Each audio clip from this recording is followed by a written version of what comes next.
Faculty, we're ready to begin.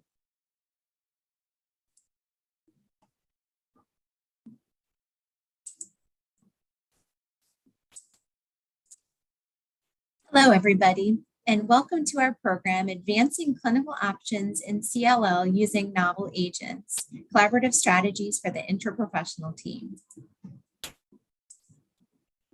This is presented by Creative Educational Concepts, supported by an independent grant from AstraZeneca. I'm delighted to be joined today by two outstanding faculty members, Dr. Sandra Curtin, who's a nurse practitioner in hematology oncology at the University of Arizona Cancer Center, and Dr. Lauren Willis, who is a clinical oncology pharmacy specialist at Baptist Health System. My name is Jennifer Wyack. I'm a hematologist oncologist, a CLL specialist at The Ohio State University. These are our disclosures. And you can receive up to 1 hour of continuing education credit for this. So please complete the continuing education request and evaluation if you'd like to receive this. The link will be in the chat box. Here's some of our learning objectives today. We plan to examine relevant prognostic factors in CLL and assess the importance of molecular testing to guide clinical decision-making and treatment selection. We'll look over the latest trial data and practice guidelines for the use of novel targeted agents in CLL and talk about strategies to optimize therapy selection based on clinical factors and patient preferences. We'll discuss key pearls and differentiating factors between novel targeted therapies and discuss practical solutions and innovations to mitigate factors that may complicate the use of the most clinically appropriate therapy. Then finally, we'll appraise multidisciplinary strategies to optimize testing, treatment selection, management, and continuum of care for CLL patients and strategies to increase collaboration with other specialists and oncologists of various practice settings. There will be a question and answer session at the end of the didactic part of the presentation. So please enter your questions, I think, in the Q&A box of the chat, and we'll be happy to discuss them at the end.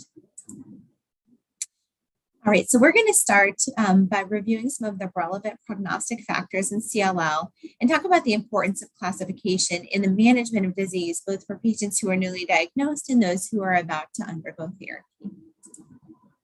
So let's start with a case. Mr. Smith is a 64-year-old man. He had blood drawn just as part of a yearly employment physical that his office offers. He's found to have a white blood cell count of 14 and an absolute lymphocyte count of 7. He has a normal hemoglobin and normal platelets. Based upon the lymphocytosis, flow cytometry was performed, and they showed a monoclonal B cell population with 5,600 clonal cells per microliter. These cells have a typical immunophenotype of CLL, so are CD19 positive, CD20 positive but dim, and CD23 positive, as well as CD5 positive. The cells also express dim surface immunoglobulins, thus being diagnostic for CLL. He comes in for his first oncology visit, feeling very overwhelmed at the new diagnosis, and says that he's feeling completely fine right now.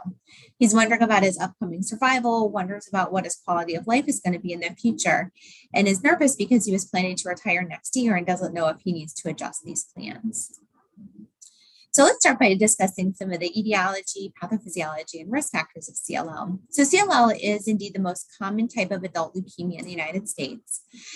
It is actually not the most commonly diagnosed each year, but because patients with CLL can live a long time, it is the most prevalent. It is rare when considering all types of cancer, though, with only about 20,000 new cases diagnosed each year. Average age at diagnosis is 70, and about 3/4 of patients are over the age of 65 at diagnosis. It's rare to be diagnosed under the age of 40 and is extremely rare or probably non-existent in this form in children. We consider CLL a disorder of morphologically mature lymphocytes, B lymphocytes, but immunologically less mature and less functional. It is an extremely heterogeneous disease, which is why the risk factors and prognostic stratification is so important. With our standard treatment, it is still considered an incurable disease in most cases. However, it is very treatable, as we'll hear from Lauren in just a little bit. Risk score, which we'll talk about, and risk factors are tied very strongly to prognosis. We have listed some of the overall survival, and we'll look at some of the overall survival throughout. But one of the things I tell patients when I first see them is that we really don't know the overall survival for CLL right now. Our therapies have gotten so much better in the past few years, and the ability to sequence has really changed how long people with CLL can expect to live. However, it is, like I said, highly tied to the risk stratification, and patients with very high risk do have a shorter overall survival than those with low risk, who the majority of those patients can expect to live a normal lifespan. Risk factors for CLL include increasing age. Certain chemicals exposures have been linked with CLL, including Agent Orange and some pesticides. People who have a first-degree relative with CLL have a little bit of an elevated risk factor, although it's still like the absolute risk of CLL in those people is very low. Males are more commonly diagnosed. And then people of North American and European ancestry are also more likely to develop CLL. Clinical presentation, like the prognosis, can be very heterogeneous. The majority of patients are just like Mr. Smith, which we talked about, who are having a CBC drawn for some other reason, or found to have a leukocytosis and a lymphocytosis, and then go on to be diagnosed, usually in the absence of any symptoms. Other people actually do come to medical attention because if they have symptoms. We consider these our B symptoms, or sometimes we also call them constitutional symptoms. Those are things like fatigue, drenching night sweats, unintentional weight loss, and recurrent fevers without any signs of infection. People can come to medical attention because the spleen or the liver are enlarged. People who have enlarged spleens can develop early satiety, and as well, lymphadenopathy is one of the presenting features in many patients. Usually this isn't why they come to attention, but many people will note that they do get recurrent infections, and most commonly these are going to be like sinus infections, bronchitis, things like that, due to immunologically dysfunctional white cells. So you probably have heard of both CLL and SLL, or small lymphocytic lymphoma. Really the difference between the two is honestly just semantics, where CLL is diagnosed if the clonal lymphocyte count is greater than 5,000 per microliter. And many times those people, or always, are going to have a lymphocytosis in the blood. SLL would be diagnosed in somebody who has less than 5,000 B cells per microliter, but also has lymphadenopathy and or splenomegaly. And usually those people are going to require a lymph node biopsy, even though the flow cytometry of the blood often will show a very small clonal population of the SLL cells. Patients who have less than 5,000 B cells per microliter of blood with no lymphadenopathy or splenomegaly, this is called monoclonal B lymphocytosis, or MBL. That's considered to be a pre-malignant condition. And those people overall have a annual risk of about 1% per year to be called or transition to CLL. CLL and SLL, though, are basically the same disease. They're managed in the same way. Morphologically, they look the same under the microscope. They have the same types of mutations. So recommended testing and diagnosis, you must do flow cytometry. That is the diagnostic test in CLL. Most patients who have CLL rather than SLL are only going to need peripheral blood flow to confirm the diagnosis. I show you here some of the markers that needed to be checked for, and you have the B cell markers CD19, 20, 23. You have the T cell markers CD5 present. They should be CD10 negative. In some cases, if there's concern for overlap with mantle cell lymphoma or potentially misdiagnosed mantle cell, needs to have FISH for 11-14 performed. And usually we do that on everybody at diagnosis just to be sure, because these diseases can be confused for each other sometimes at diagnosis. A number of tests are recommended for prognosis and are at least mandatory prior to initiating therapy. This would be FISH testing, so fluorescence in situ hybridization, looking for trisomy 12, deletion 11q, deletion 13q, and deletion of 17p. TP53 sequencing by next generation sequencing. A karyotype evaluation, looking for 3 or more cytogenetic abnormalities called a complex karyotype, and this needs to be done on a stimulated karyotype, usually with CpG oligonucleotides to allow the CLL cells to divide. And then another molecular analysis to look at IGHV mutational status. So that's the mutational status of the variable region of the immunoglobulin heavy chain.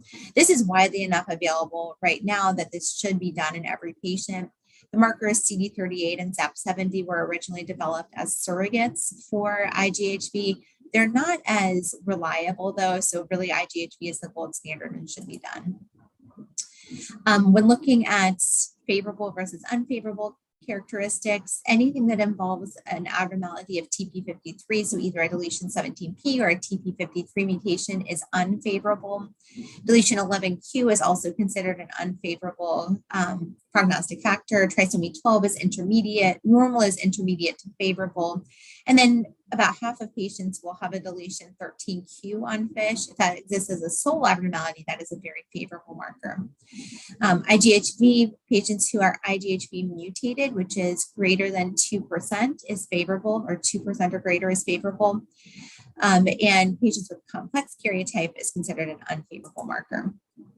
There's a lot of prognostic models that have been validated. The one that is used most often is the CLL International Prognostic Index, or CLL IPI. This is a good test to do at diagnosis, and you get points for age, stage, unmutated IGHV, high beta-2 microglobulin, and abnormalities of TP53. It can be come back as low, intermediate, high, or very high. This is very highly driven by the TP53 mutational status as well as 17p deletion. So that plus the IGHV can mostly tell you what your risk is going to be on the CLL IPI. There also was a study performed which came up with this ball score, which is looking at people who with relapse CLL going on targeted therapies. And you see that in this study, high beta-2 microglobulin or very high beta-2 microglobulin, high LDH, anemia, and a short time from initiation of last therapy, which is less than 24 months, indicated patients who are less likely to have a long survival when treated with a targeted therapy. Since most of our patients are now being treated in the upfront setting, it's really not clear how this translates into upfront disease. Testing for prognostic factors, although it's recommended, it is unfortunately not done all that often. The Informed CLL registry, as well as the Flatiron EHR database, showed very low rates of performance of FISH testing, TP53 mutational status, IGHV status. And so this is something that I think is just really important for patients, especially when you're trying to decide on your first therapy. So really important to do. So reasons to treatment. So not everybody needs to be treated at diagnosis. People who are eligible for a clinical trial could be considered for one. Constitutional symptoms are criteria to start therapy. Progressive or symptomatic splenomegaly or lymphadenopathy, or anemia with a hemoglobin less than 11 or platelets less than 100,000 due to bone marrow infiltration are all reasons to start treatment. All right, so now we are going to get back to our case for a second of Mr. Smith, and I wanted to talk with Dr. Curtin for a few minutes about kind of how we use these prognostic factors with our patients. So Susan, I was wondering, in your practice, are there specific tests that you do at diagnosis, and are there any that you wait until prior to therapy to do? Sure. So I think you went over, the FISH analysis and IGVH testing and certainly imaging, bone marrow biopsy for, just for staging and determining, the extent of disease, which is particularly important when initiating therapy and looking at other risk factors. There are other tests that are available. So TP53 mutational analysis is an example that we don't always do up front. I think the important message, and then certainly, BTK inhibitor, refractory panels are critically important for people that are on treatment, so in the relapse refractory setting. But at baseline, it's really about the extent of disease. I think what's really important, though, is the CLL you start with may not be the CLL you end up with later on. And so needing to repeat all of those panels at any point of progression is really important. Great, thank you. Yeah, completely agree with what you said. I think you hit on a really important piece, which is that some of the prognostic factors change over time. So FISH needs to be performed again before every treatment. Cytogenetics need to be performed before every treatment, and TP53 mutational status. IGHV, though, does not change. So that's important to remember. It only needs to be done at diagnosis and doesn't need to be repeated again. One other thing I wanted to ask you about, Susan, is one thing that people often do either before they come and see us or after they come see us is look on the internet for information. Are there particular websites or groups that you recommend for patients to look at? Sure. So, most of them consult Dr. Google, as we all know. But there are some well-vetted sites relative to CLL. So certainly Leukemia Lymphoma Society, the American Cancer Society, actually, their cancer.net does a pretty good job. There is a CLL Society where all of that information is vetted. And so guiding people to those sites that we know have valid information is really important. NCCN has a patient element that is probably not as widely used, but is also a good source of information. That's great. Thank you. Okay, so now we're going to move on to Dr. Willis discussing novel agents at the forefront, exploring best practices in the treatment of CLL. So Lauren, I'll turn it over to you. That's great. Thank you. And I was going to throw in one other app that I talk with my patients about. The ASCO has a really great app to read about diagnosis, track symptoms, set up pill reminders. So that's a really good one as well that I talk with a lot of people about. If you want to go on to the next slide, that would be great. We're going to start with the first line options, and that's what you see here. So there have been, this table is summarizing a lot of the key studies that guide how we manage treatment-naive CLL. And as Dr. Woyash alluded to, it's really changed a lot in the last several years as to how we're treating patients with, newly diagnosed disease who meet criteria to start treatment. And in the red boxes, you can see I've highlighted for all of these studies which of the treatment arms showed the better PFS and overall survival. And then the green arrows are specifically calling out the differences when rituximab was added to ibrutinib or when obinutuzumab was added to acalabrutinib. So next slide, please. So this table, the takeaways here, all of these studies are showing us that targeted therapy provides better PFS and OS than chemoimmunotherapy in treatment-naive CLL.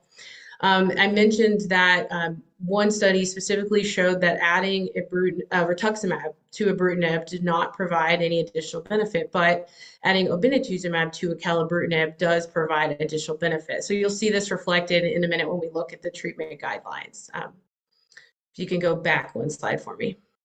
Thank you. Thank you. Frontline options in patients without deletion 17p or TP53 mutation, they're divided based on the patient's frailty or how fit they are. And recently, NCCN, very recently, actually updated their guidelines based on some head-to-head studies, which I'm going to talk about with you, and sort of the tolerability profile of some of the available BTK inhibitors. So the preferred options, and then you see they all have a category 1 recommendation for frail patients. Could be acalabrutinib with or without obinutuzumab, venetoclax with obinutuzumab, or zanubrutinib monotherapy. And then one of the changes was that ibrutinib used to be a preferred option, and now it's considered an other option. It does still have the category 1 recommendation due to the amount and strength of the data, but the side effect profile makes it a less preferred option. And on the right side of the slide, you see the same options here for fit patients, just the category strength varies a little bit. But I'll call out on the bottom right of the slide in bold under other options, you'll see that FCR is actually a preferred therapy for patients with IGHV mutated disease, which we will talk about in a couple slides. So next slide, we'll be able to see patients with deletion 17p or TP53 mutation. Again, it's really the same options. They just have a category 2A recommendation instead of category 1, but we've got monotherapy with zanubrutinib, combo acalabrutinib, obinutuzumab as an option, or acalabrutinib monotherapy, as well as ven-obi. So really our takeaways here is that chemoimmunotherapy is no longer the best frontline option for a majority of patients, and this is regardless of their deletion 17p or TP53 mutation status. And as Dr. Woyach said, most patients should be receiving frontline therapy, frontline targeted therapy. So next slide. So I mentioned there is a caveat. There is a group of patients, however, that really should be getting chemoimmunotherapy still in the frontline setting. And the NCCN guidelines call out FCR as being a good option for patients that are younger than 65 who have mutated IGHV and they do not have a deletion 17p or TP53 mutation. And this is because FCR is associated with improved progression-free survival in these patients. And this has been confirmed in several different studies. So then you have the decision between FCR or BR. And in younger patients, FCR is superior to BR. So assuming they can tolerate it, that's what they should receive. But for patients that are over 65, BR has been shown to have less myelosuppression and infection with similar outcomes. So it's just a little bit more tolerable for these older patients. Next slide. So now we're going to take a look at some of the similarities and differences with our available BTK inhibitors. You see in the first row, when we look at the dosing, some of these agents are given once a day, whereas others are twice a day, or zanubrutinib has the option for daily or BID dosing. Now, we do need to consider baseline dose modifications with all of these agents when or if we're using together with CYP3A inhibitors. Just it depends on, is it a moderate or a strong inhibitor, and then how much of a dose reduction we would need to do at baseline. And then for ibrutinib and zanubrutinib, we should be considering baseline dose adjustments if there is, mild to moderate or in some cases severe hepatic impairment. All of these agents can be taken without regards to food, so that is one nice option, but they should try to be taken generally at the same time or times every day. So when we look at dosage forms, ibrutinib does come in capsules and tablets. I will say mostly what we use in the clinic are the tablets. The capsules come into play if you have to do a dose reduction. That's very helpful. But the tablets kind of come in their own dose packs, a 28-day supply, so it's very easy to do. But I want to call out specifically the acalabrutinib. Previously, all we had available were the capsules. And I'm sure many of you in practice were aware that the capsules should be avoided using proton pump inhibitors in patients on acalabrutinib capsules or required spacing out from the H2 blockers or antacids. So that made it kind of hard to use this medicine in some of our older patients who really needed to be on a PPI. But in August of this year, the FDA approved acalabrutinib tablets. And so this has been, in my opinion, a pretty exciting thing that just makes it a little bit easier to be able to use this therapy for some patients that previously we would have to pick a different treatment option because they couldn't come off their PPI. And the studies that got that approved showed that the tablets do not have any issues with concurrent use with acid-reducing agents. And so I'll tell you, at my hospital, we've switched out all of our electronic order sets to automatically order the tablets for people now.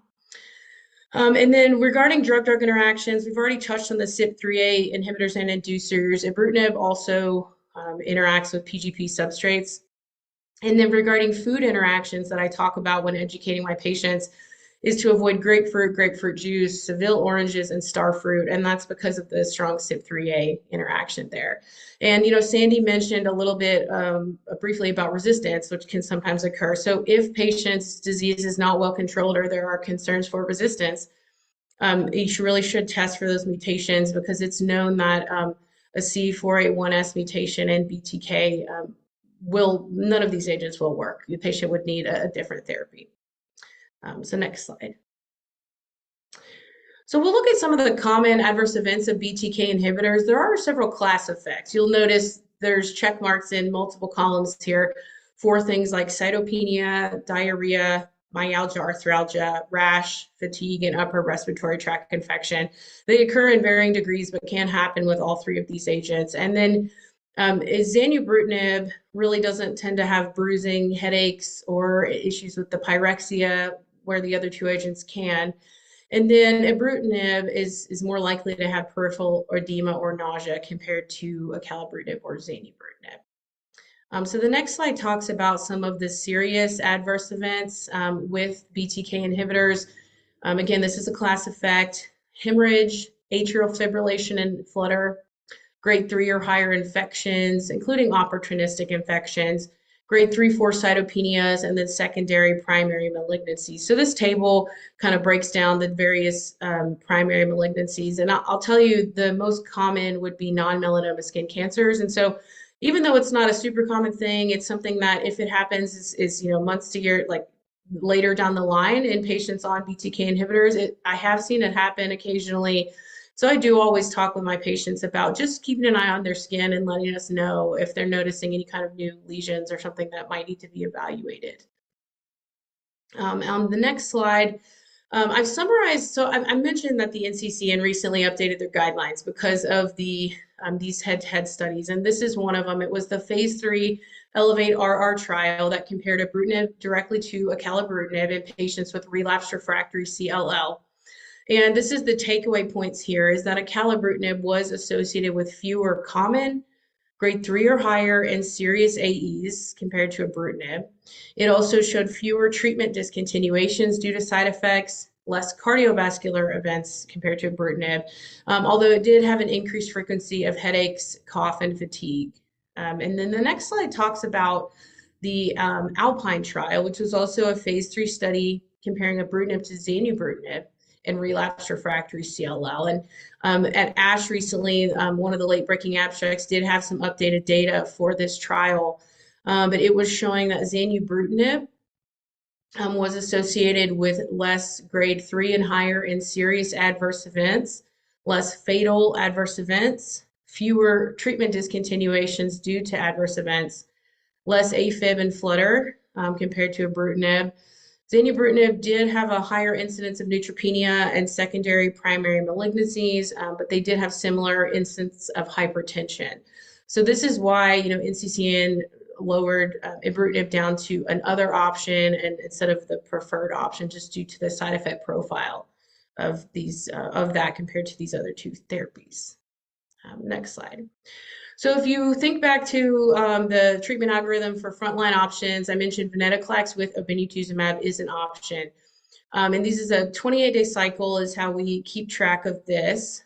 We have a 5-week dose ramp up with venetoclax, and this is to minimize the risk of tumor lysis syndrome, which we will be talking about later in the presentation. We add in the venetoclax on day 22 of the first cycle, and then we continue it for 12 cycles. And you can see the step-up dosing in the bottom left. We escalate all the way to the full dose of 400 milligrams by mouth once a day. And this is assuming there's no drug-drug interactions. Of course, we have to lower the doses if there are some strong drug interactions. But we do the obinutuzumab intravenously for 6 cycles. And then you can see in the bottom left with the arrows there, this is what we call a fixed duration treatment or time limited treatment. So patients are on treatment for a year and then they stop treatment and they are monitored for disease recurrence. Next slide, please. So just like the BTK inhibitors, venetoclax does have interactions with CYP3A inhibitors as well as PGP inhibitors, and we should consider baseline dose reductions there. Or in patients with severe hepatic impairment. And so while the BTK inhibitors can be taken without regards to food, the venetoclax has to be taken with food once a day. I mentioned the starter pack and the 4-week dose ramp up. And I know in my clinic, we have a sample box that we actually use to do our patient teaching with just because it is complex. But you can see with the colors here, it comes with a box for each week. And within each package, there are reminders about taking with food, hydrating, how to handle missed doses, and then there's a little a dose for every day they can punch out, and just the right amount of tablets are given to them every day for that first 4 weeks. And then after that, in week 5, we start dispensing a full bottle of the 100 milligram tablets so they can take 4 of those 100 milligram tablets as their daily dose.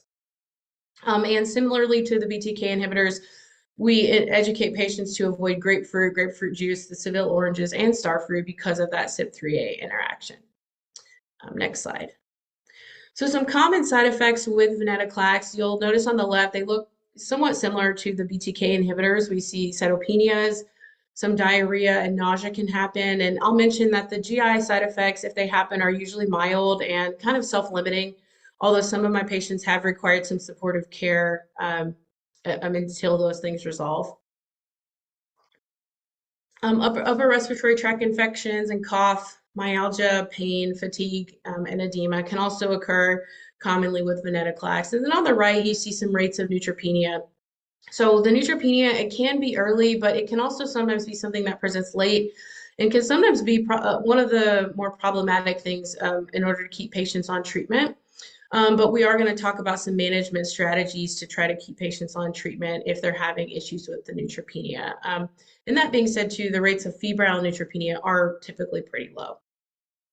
Next slide. One of the serious side effects that can occur with venetoclax is tumor lysis syndrome, and that is when a large number of cancer cells die within a short period of time, and they release their contents into the blood. So you can have issues with electrolyte abnormalities, and in severe instances, it can cause cardiac issues, can cause patients to feel nauseous, vomiting, and other things like that. And sometimes I think when people hear venetoclax, they automatically think of TLS, but it's interesting to note that for patients with CLL who follow the 5-week dose ramp up and TLS prophylaxis and monitoring measures, the rates of TLS were actually very low at only 2%. So it is something that's very manageable. But we do want to, if at all possible, during that 5-week dose ramp up and anytime we're starting venetoclax, we want to avoid co-administering that with strong CYP3A inhibitors just because that would significantly increase the risk of TLS. And so I mentioned that the neutropenia can occur and it can be severe, but we're going to talk about strategies to manage that. Next slide. So we've touched on the frontline options, so we'll go to the next slide and we're going to touch about the data that kind of guides our treatment for managing relapse refractory CLL.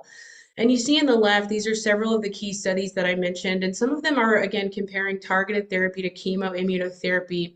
And then I've got the 2 head-to-head trials on there comparing 2 different BTKs to each other. And you see the same story here is that the PFS and OS is better with targeted therapies than it is with the chemoimmunotherapy.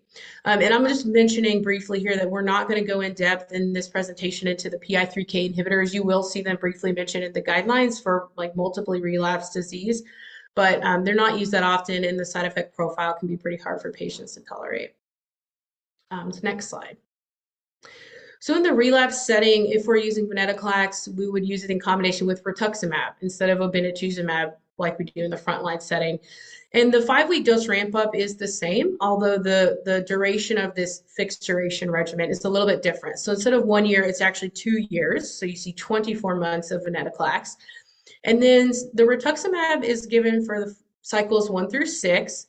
But we wait to start the rituximab until the patient has been at that full dose of venetoclax for a week, that 400 milligrams daily for 7 days. And then again, patients will finish treatment and we would monitor them for any disease recurrence. Next slide. So the guidelines here look pretty similar to the options you see in the frontline setting. So this would be second line and beyond, anyone without a deletion 17p or TP53 mutation. The only kind of some of the differences here is you don't really see obinutuzumab coming into play in the preferred options. You see some monotherapy, so acalabrutinib monotherapy, zanubrutinib monotherapy, or venetoclax with rituximab. And then again, ibrutinib has fallen down into the other options as well. And that's the same for both frail and fit patients. And on the next slide, you'll see for those with deletion 17p, the same 3 options, but another option that you could consider would be venetoclax monotherapy as well. So we've really got the same takeaway is even in the relapse setting, most patients are candidates for targeted therapies regardless of their deletion 17p and TP53 mutation status. Next slide.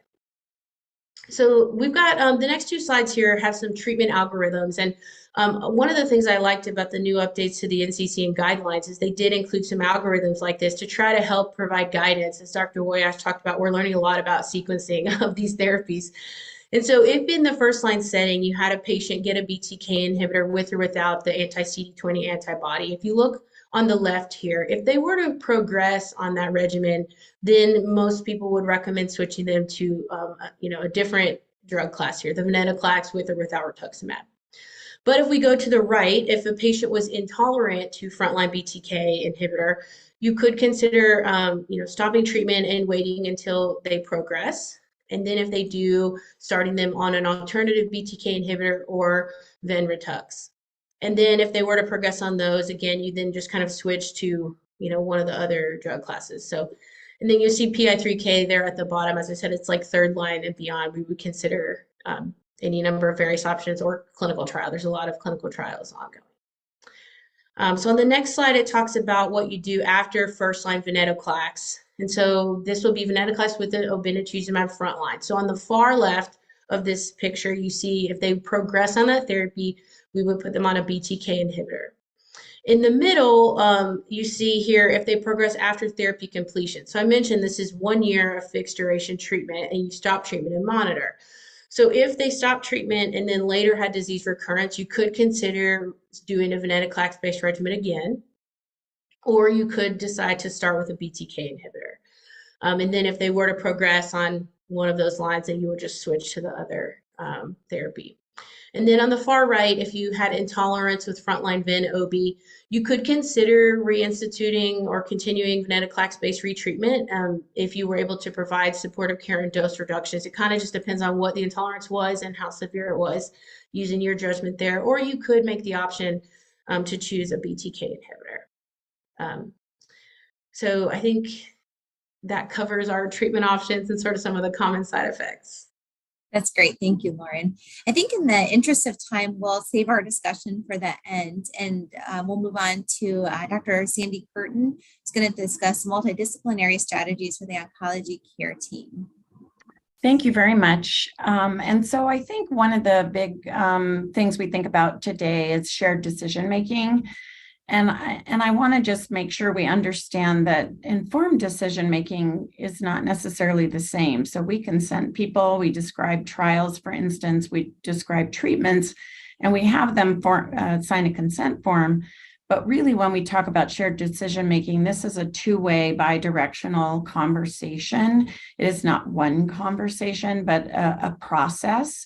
And really, we're asking the patients and their caregivers to take part in their care, be a partner in their care. The goal really is to create an alignment at every juncture along their journey. And so at any treatment decision point, obviously, but also when perhaps discussing adverse event management and tolerance and quality of life. So really needing to tailor this to the individual patient, because no two patients are alike, and accounting for all of those potential barriers that are mentioned here on the slide. Next slide, please. And so some of the things that we're going to look at are patient-related factors. This could be, there are other comorbidities. You heard earlier, the average age at diagnosis is 70. So most patients have other diseases and take medications for them, which is critically important when talking about drug-drug interactions that Lauren just went over in some of her discussion. And then what are the therapy-related factors? Both their disease itself, the disease burden, but also the therapy that we select. What is the intensity of follow-up visits? If they're on an oral therapy, they are responsible for administering their own treatment, and we'll come back to that in a moment. But really just what are the goals of care? What do we expect in our treatment of them based on their prognosis that you heard about? And do we monitor and measure that over time and realign it on a regular basis? Next slide, please. So what are some of the key components? Really dosing. I think we need to be very, very clear. The majority of these are oral agents. And so making sure those patients understand their caregivers. This really is a team sport. I like to say, know how to take their drug, when to take their drug, how not to take their drug, and how to store it, how to keep track of it over time. So needing to give them tools. I personally have patients come back frequently in those first few weeks to just reinforce that teaching and mitigate any adverse events. Covering the drug-drug and drug-food, which Lauren mentioned previously. And then what are the really common things that they might experience that they might be able to manage themselves? Do they have what they need to manage those symptoms? And then what are the things we need them to call us about right away? So not tomorrow morning when the clinic opens, if it's the middle of the night, there are certain things that need emergent care. Next slide. So we'll talk a little bit. I know Lauren went through some of this, so I'm not going to duplicate that. But in general, if there's a missed dose, within the same day, you can make up that dose, but otherwise they're going to wait for the next dose. So really familiarizing yourselves as clinicians with that administration guideline, and that's easily accessible on any of the PIs or their websites. If they vomited a dose, generally we do not replace that across all of these oral drugs because you don't know what they may have absorbed in whatever period of time it's been since they took it.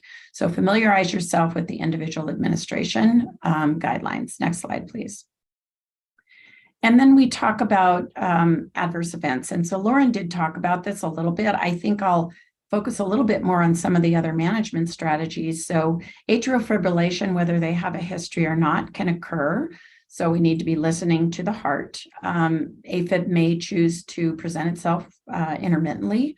And so really, and many patients do not feel this, so they can't report it as a symptom. But understanding their history as we start, do we need to co-manage this with a cardiologist, for instance? And then again, listening to their heart at each visit, repeating an EKG if need be.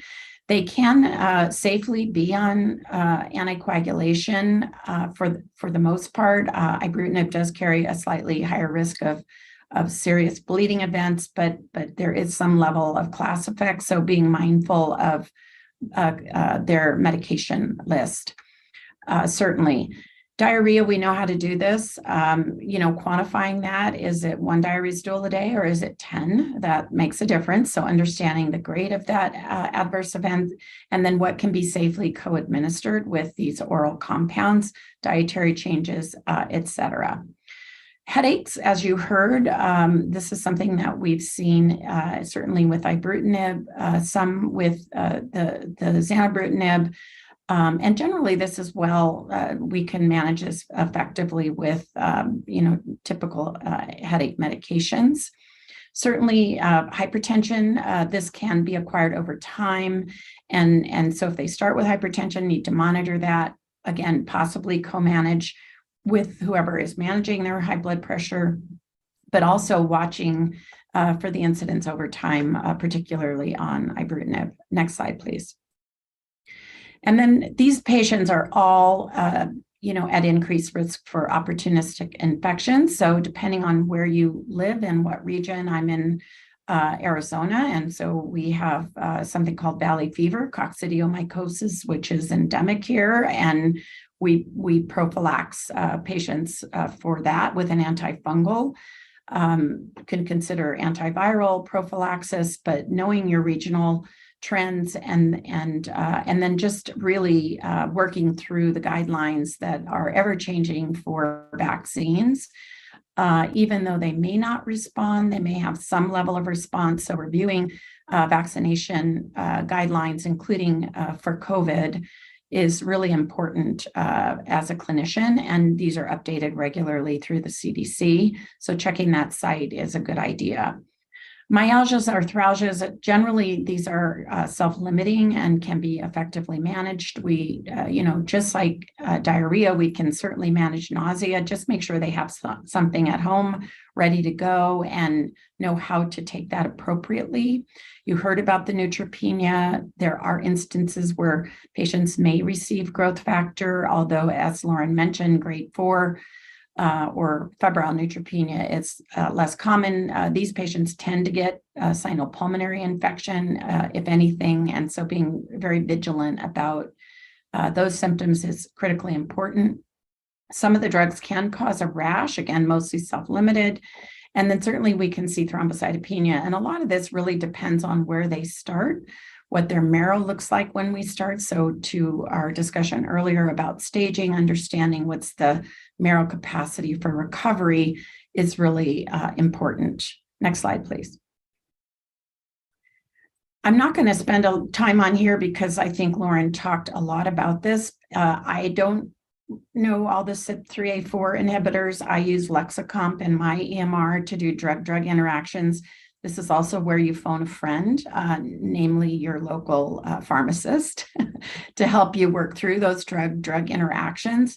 I'll come back to venetoclax because I think it's critically important that you know what dose to start with there, but really do take the time to familiarize yourself with those dose reductions that are required in, as you do your medication reconciliation. And then Lauren mentioned the new formulation of acalabrutinib, which does not exclude concurrent administration of a proton pump inhibitor or histamine receptor antagonist. Next slide, please. For venetoclax, I think we really covered this. I think, there are specific dose modification guidelines for each drug in the setting of grade 3 or greater adverse events. So again, it's just good practice. I know we all take our time to read those package inserts, late in the evening when we want something to put us to sleep, but it is a useful document because that's how we, conduct the trials and attribute adverse events. And this is where you'll find those guidelines for dose modifications or on the individual drug websites. Next slide. Again, neutropenia, I think we've talked about this. Tumor lysis syndrome, I'm going to spend a little bit more time on, and then upper respiratory infections are really critical for us to think about. I generally tell my CLL patients, particularly those on therapy, because they're directed toward B lymphocytes, which is your humoral immunity. I want you to call me if you get an infection. I'm going to react differently than an urgent care or an emergency room might. So we like them to call our clinic so that we are weighing in on how best to manage those infections. Next slide, please. So let's talk a little bit about tumor lysis. I won't go through the actual physiology or the mechanism of this, but know who's at risk. And I think this is critically important when starting venetoclax, a little less so in some of the other drugs, but there still is some risk. So bulky disease, which is why it's so important to adequately stage people before you start therapy, including scans. Also looking at those drug-drug interactions. Are they already having some tumor lysis syndrome before we even start therapy? Even having an upper limit of normal uric acid is some indication that they may be more at risk. And then looking at also the absolute lymphocyte count along with the size of nodes and the amount of adenopathy. And then, doing a baseline tumor lysis panel before you even start. Next slide, please. What is really very nice is in this package that the patient gets, it's really color-coded. It has a big old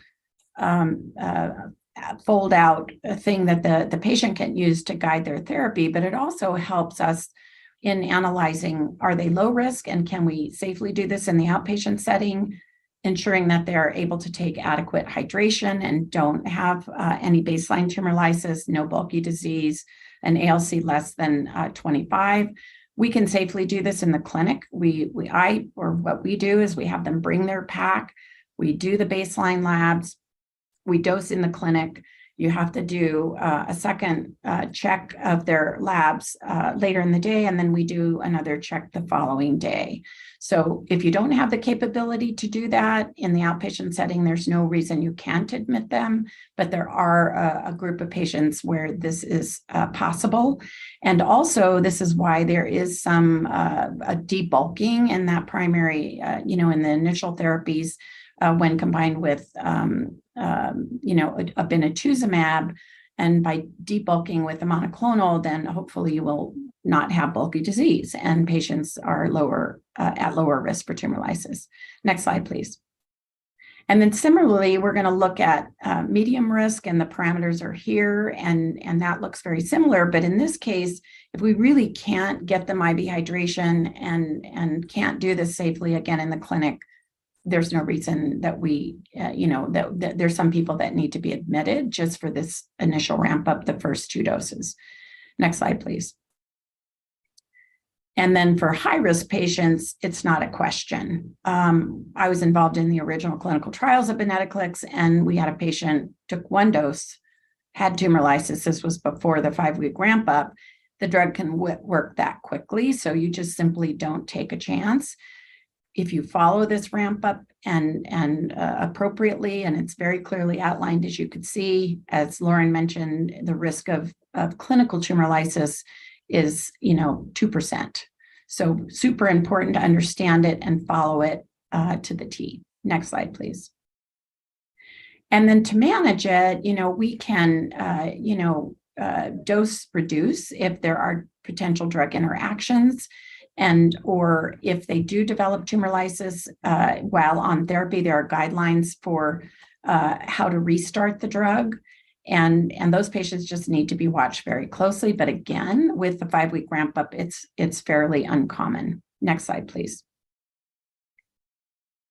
And then these are those drugs that, gives you a few examples here. Any of the antifungals, the venetoclax dose to start is significantly reduced.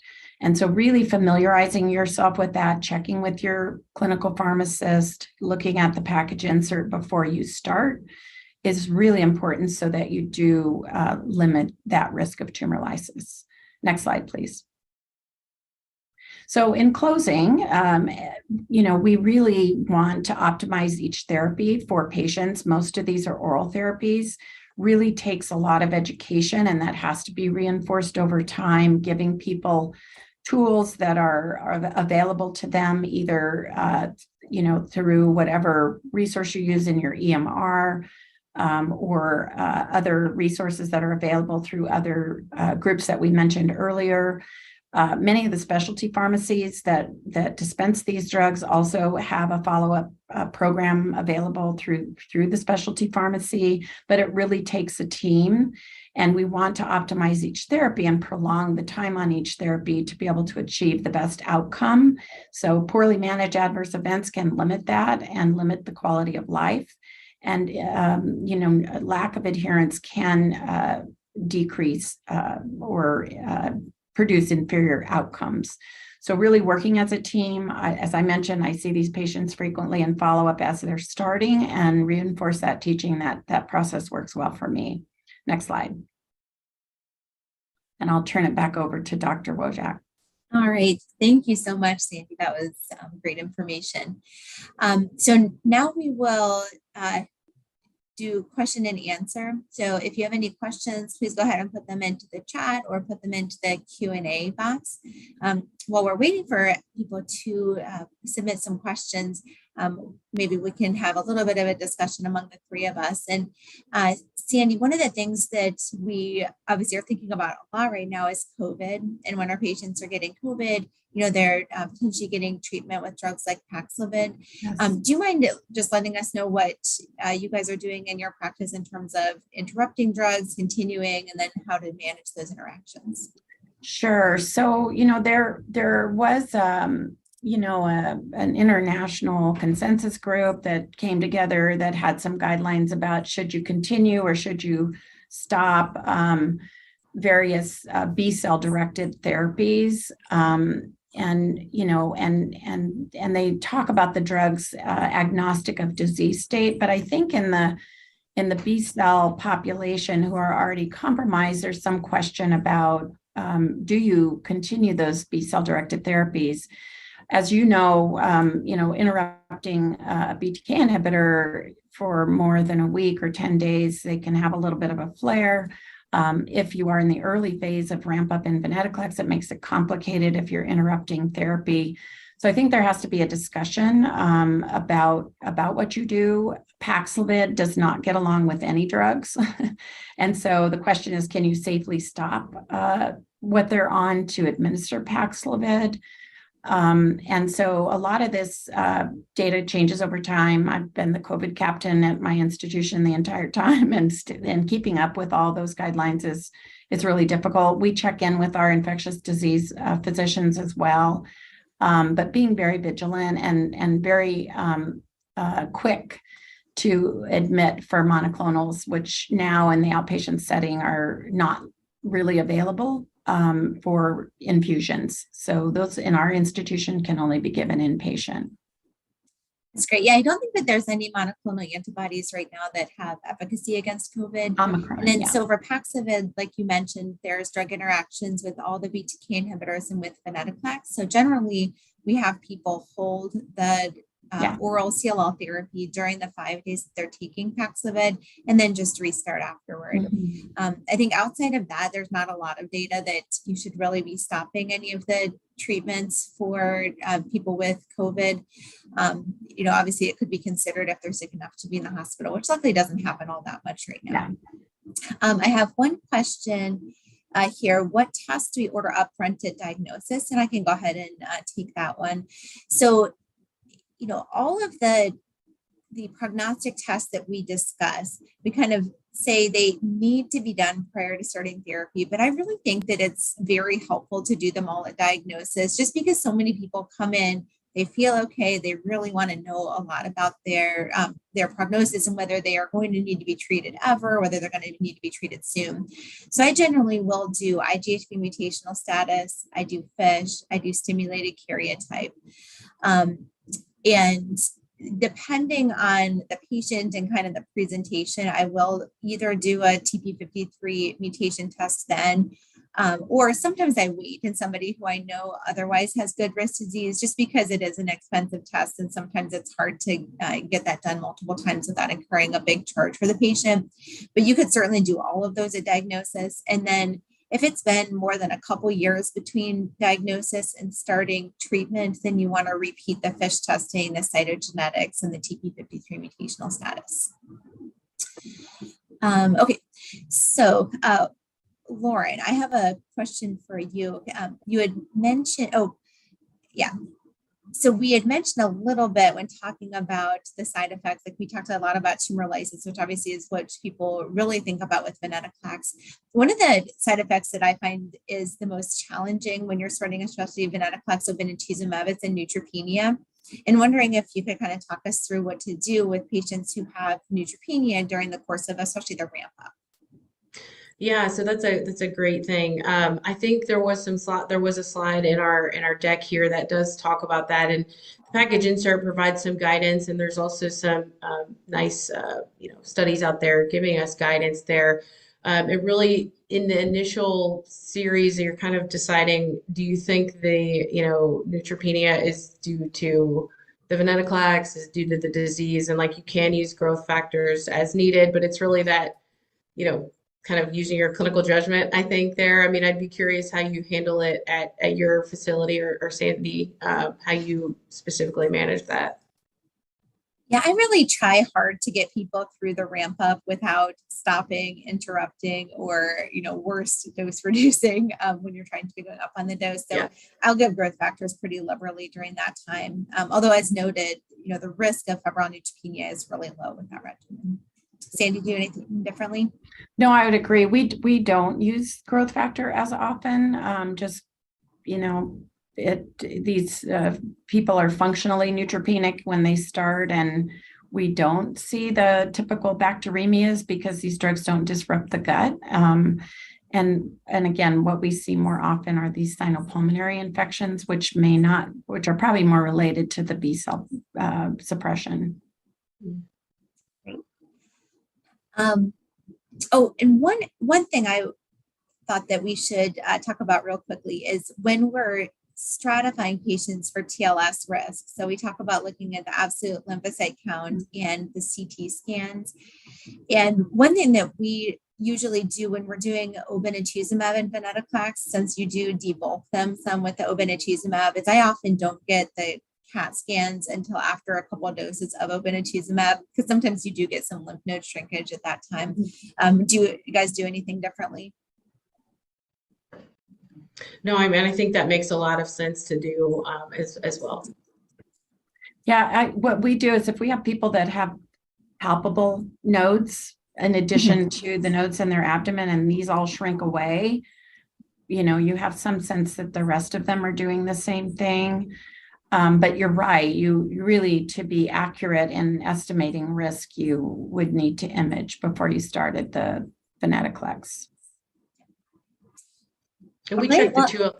Yeah, I go was ahead. just going to add that we check the TLS labs, much like Sandy mentioned, we don't make the patients bring their dose in person, but we do sort of check them twice in one day, bring it back day 2 again. It is a way to safely manage it outpatient. And as she mentioned, most patients don't have any issues with that when we're stressing hydration and they're on allopurinol. Yeah. And one thing that's actually really interesting too is even though we always think about TLS with venetoclax, actually in the CLL14 study of obinutuzumab and venetoclax, all of the TLS was with obinutuzumab, not with venetoclax. Yeah. So just something to keep in mind. Yeah. All right. Well, I think that brings it to the end of our time. Thank you so much to Sandy and Lauren for joining me today. Thank you for CEC for putting this on for us. And thank you to everybody who participated in this webinar. Again, please be sure to fill out your evaluation and claim your continuing education credit. Thank you.